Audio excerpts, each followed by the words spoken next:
Agora, fechar os nossos olhos, relaxar nossas pernas, nossos braços, respirar fundo, respirar pelo nariz, soltar pela boca, elevar nosso pensamento a Jesus, sentir a presença de Deus, Jesus e todos os espíritos trabalhadores da casa, que possam todos aqui abençoar o dia de hoje, o domingo de hoje, dos nossos familiares que não puderam estar aqui hoje, e que a graça do Senhor se faça presente. Graças a Deus e graças a Jesus.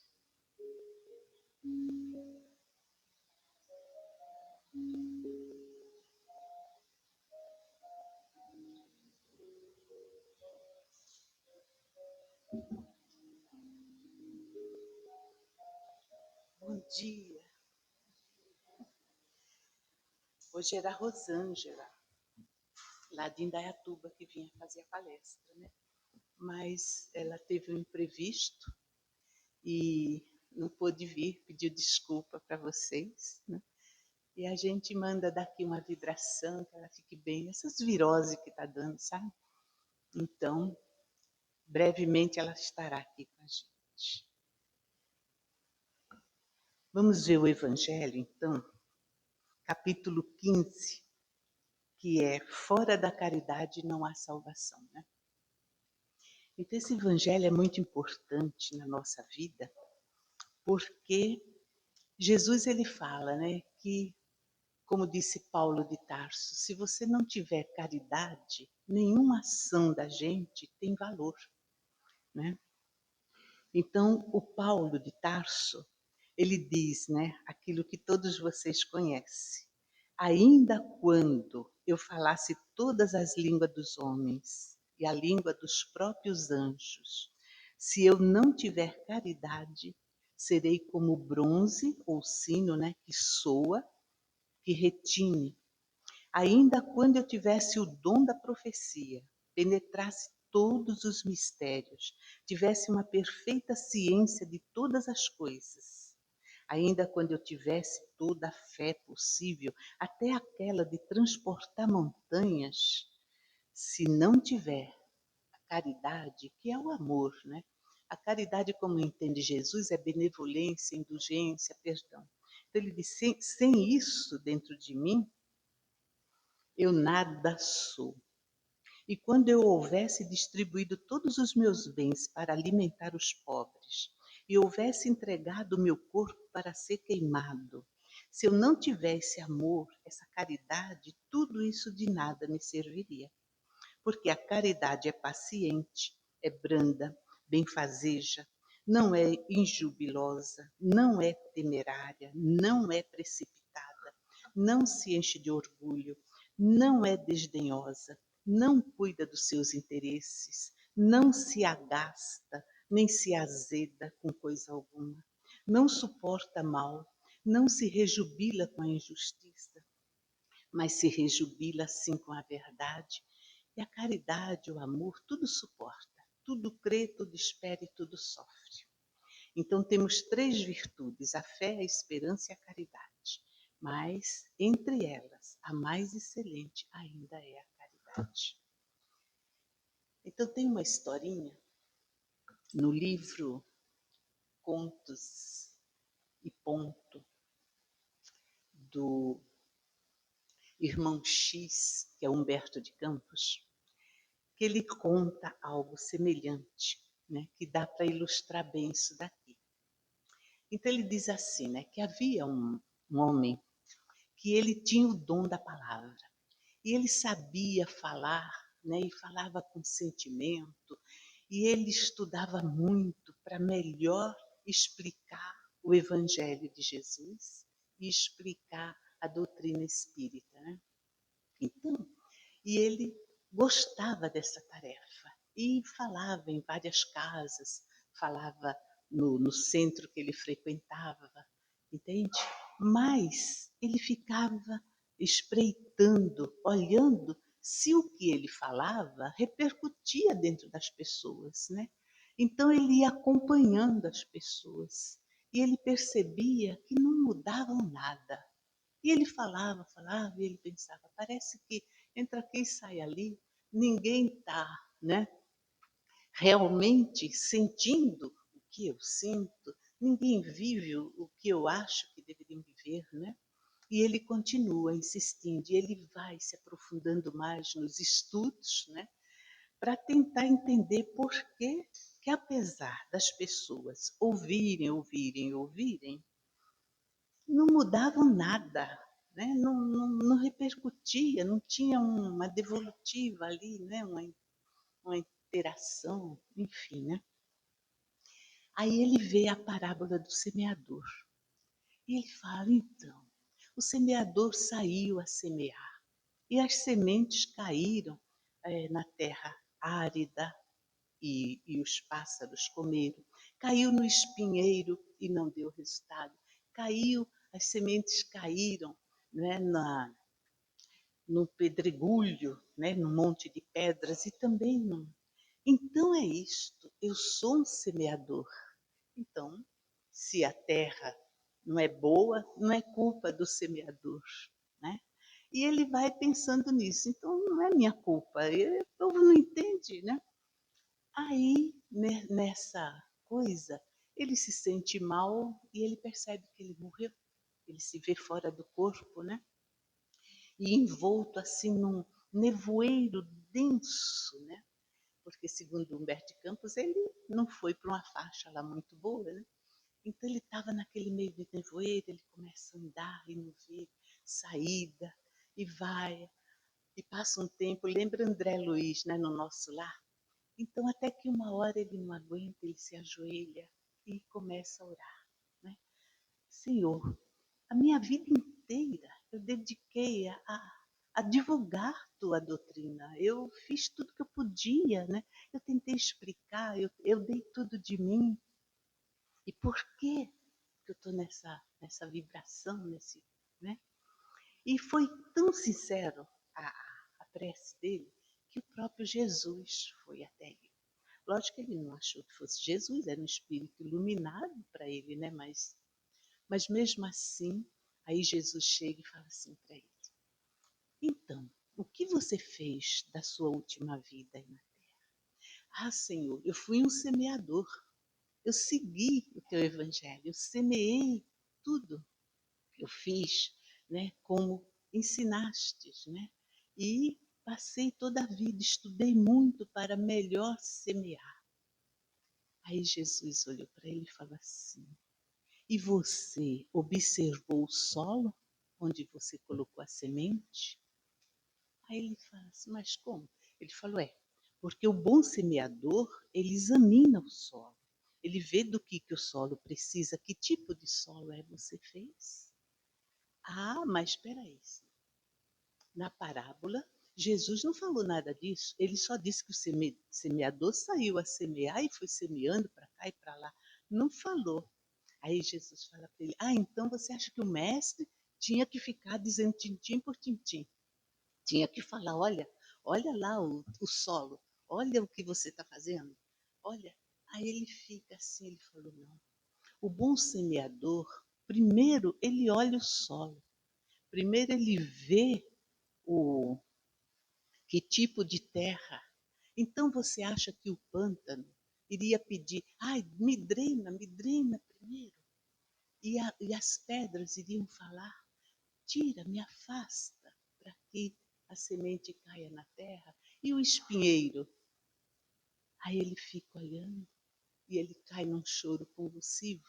Né? Aí Jesus fala, não, para semear você tem que ter amor.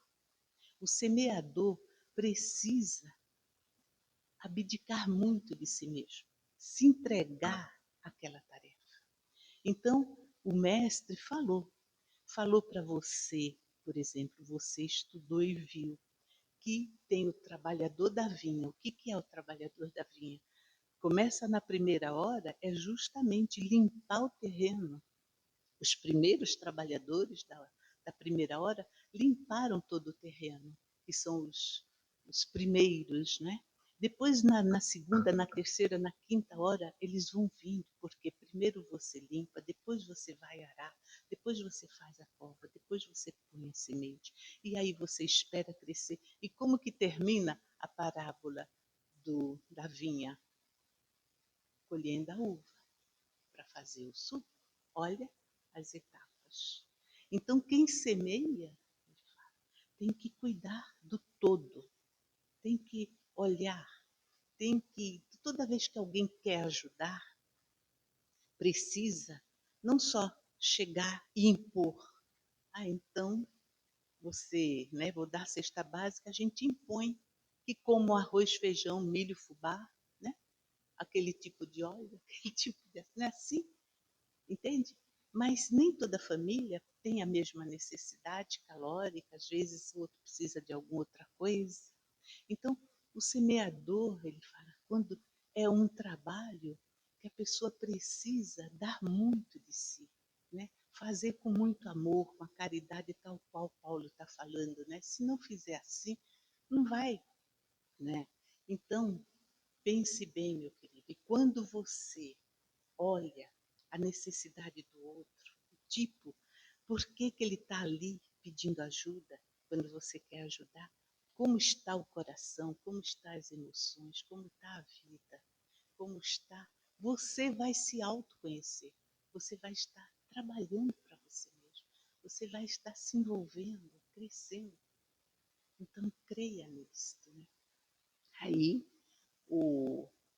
ele olha para Jesus, né? E de repente sente-se envolvido num vendaval, né? Um sopro, e ele vai flutuando, flutuando, e quando ele dá de si, toma consciência, ele está sentindo um tapão, né, no bumbum, um choro convulsivo, ele está de novo encarnado para uma nova oportunidade. Né?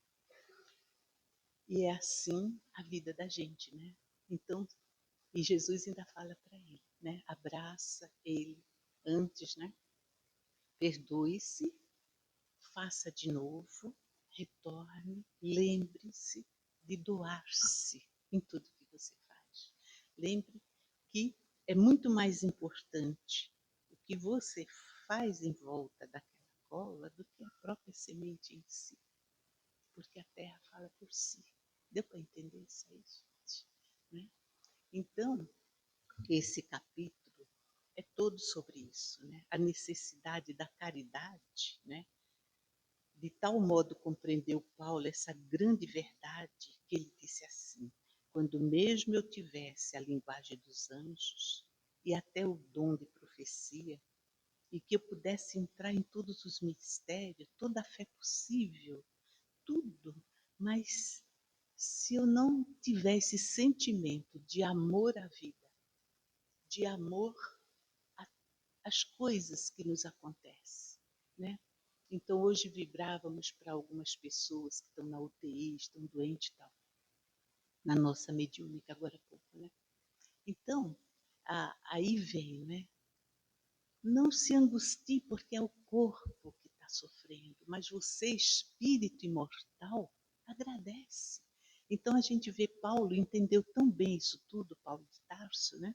Que nós temos o companheiro Paulo que saiu agora há pouco, né? Ele não é o Paulo de Tarso, que dizia, né? Ele teve um êxtase enquanto era chibateado, né? Chicoteado, aliás, que ele diz assim: hoje não sou eu que vivo, é o Cristo que vive em mim.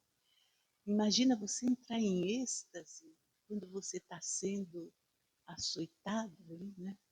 A Joana entrou em êxtase quando estava pegando fogo as pernas, né? Que ela foi queimada. Filho, tem de fé, é o Cristo, entende? Confia.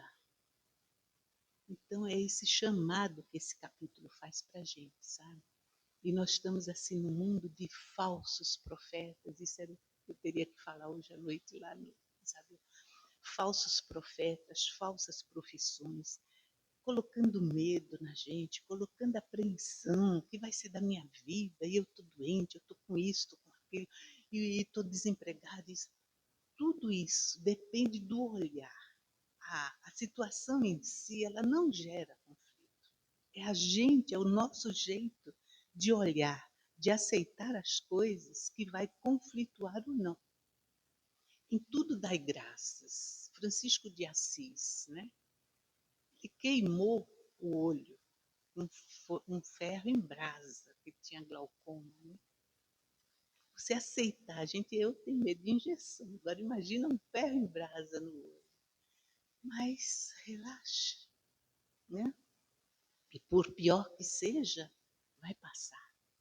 Que é o que Maria mandou dizer para Chico quando ele estava atormentado com a dor, o glaucoma, e o doutor Bezerra veio. Tem um recado da Maria, da Mãe Santíssima para você. Chico correu, pegou um papel. Nossa, ela vai, vou escrever. Tudo passa. Tudo passa. Não, é só isso, Chico. Tudo passa. Mas só isso. Tudo passa? Tudo passa mesmo. Tudo passa. Tudo passa. E passa. A gente vai ter outra vida, outro corpo. Hoje, numa captação psíquica, né, a moça está passando por uns problemas e veio. E é uma lembrança de vida passada que está aflorando, porque a gente, no budismo, eles dizem assim, né, que a evolução é como uma montanha. E a gente vai subindo a montanha assim, né, em espiral. Aliás, quem falou isso com muita propriedade foi Teilhard de Chardin, um padre, isso em 1800 e pouco. Então, você vai fazendo em espiral. Aí você chega, e aqui está a curvinha, né? O degrauzinho para a nova curva.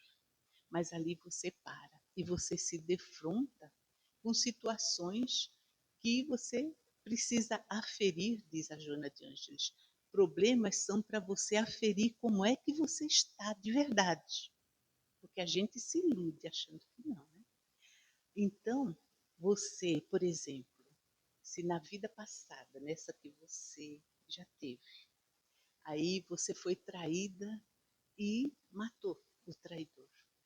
Aí nessa vida agora, você vai ser traída de novo. Mas será que você vai matar ou vai perdoar? Se você perdoar, aí você sobe o degrauzinho e começa outra trajetória, num outro patamar de compreensão, de vibração, de evolução. E assim a gente vai devagarzinho. Senão, a gente continua na mesma trajetória, ou seja, na mesma vibração. Tanto que no livro dos Espíritos eles dizem, né, que a gente, o espírito, não retroage. Ele pode ficar um tempão vibrando na mesma faixa. Da inconformação, do egoísmo, da vaidade, enfim. Mas uma hora a vida aperta um pouquinho para você trabalhar aquelas emoções e poder subir um degrauzinho menor que esse, né? A gente vai e sobe para o outro patamar. Então, este capítulo, né, Fora da Caridade, ele é importantíssimo que a gente estude, né, justamente para entender. Se a gente não agradece, né, como disse Paulo de Tarso, né, em tudo dai graças, tudo concorre para o teu bem. Emmanuel, Pensamento e Vida, ele vai dizer assim: tudo é material didático para a evolução da alma. Tudo. Então a gente olha, dependendo de como a gente olha, mas que desgraça. Alguém está olhando e fala, mas que oportunidade que eu vou ter. Então, uma pessoa fica desempregada, às vezes, e fala, nossa, e ela fica querendo aquele cargo, né? Por exemplo, diretor do RH. Eu perdi, eu preciso. Mas a vida às vezes está oferecendo um outro campo para você semear, né? Uma outra oportunidade. Às vezes é um casamento que se desfaz e a vida oferece uma outra forma de você, né, crescer. A gente vê em casos, tinha de um pai amorosíssimo, é o Chico que conta esse, e ele tinha aquela filha, era a estrela guia da vida dele, né? Porque ele sabia antecipadamente do futuro que ela iria ter, né? Quer dizer, estava previsto, né? Que ela iria estudar medicina, seria uma pesquisadora e tal, né? Só que ele tem um derrame hemorrágico e morre quando a filha está com 14 anos. Então, ela estava terminando o fundamental hoje, né? A nona série, por aí. Então, ele vai para o mundo espiritual, vai para a colônia, tudo, e ali com os mentores, ele fala, e agora? Quem que vai ajudá-la? Mas eles falam, mas o desafio dela, para chegar lá, ela tem que passar por essa experiência, ela tem que vencer tentações para poder ser uma boa cientista. E ela, então, sem o pai, a mãe começa, tem que trabalhar fora, ela também resolve trabalhar meio período, estudar, enfim. E aí ela entra no colegial, se engraça com um garoto lá, engravida. E o pai desesperado lá em cima, e agora? Né? Foi tudo por água abaixo, por que, que eu tinha que morrer? Porque se eu ficasse vivo, ele falou, mas você iria cercá-la numa bolha, mas ela tinha que, por ela mesma, né, viver. Então, aí eles falam, e agora? Ele fala, agora ela vai por outro caminho. Ela vai ter esse bebê, ela vai casar com esse rapaz, ela vai ter outro. Numa outra vida, ela volta e realiza o sonho dela. Percebe que se a gente tiver esse olhar de continuidade e de eternidade, a gente não vai ficar tão preso. E agora? Né? Uma experiência. E agora? Então o pai se acalma. Agora você vai vibrar por esse netinho que não estava no. Mas não existe acaso, mas existe o livre-arbítrio. Ela optou, ela cedeu, ela quis, sabe, facilitar a vida dela, então vou casar e assim melhora. E são as opções que a gente tem. É um leque, a vida apresenta, abre um leque de oportunidade. Hoje, o Paulo daqui, né? Paulo Pons, né? Comentando uma das, né? O atendimento que a gente fez, aí ele estava falando, né? De quanto que Jesus nos ajudou. Aí lembrei para ele, eu falei, pois é, Jesus diz, vinde a mim que o meu fardo é leve. Porque com ele ampara as arestas, nos dá força para a gente prosseguir nesses desafios que a vida oferece, né?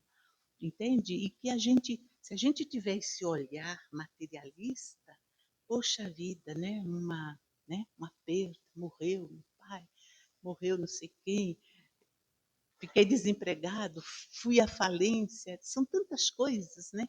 E parece que é fim de mundo. E hoje o que mais se dissemina é isso, vai vir, vai ter o fim do mundo, vai ter abdução, vai ter não sei o quê, não sei o quê. É aquele medo, aquele medo. Aí a gente lembra, né? Outra passagem de Francisco de Assis, carpindo a horta.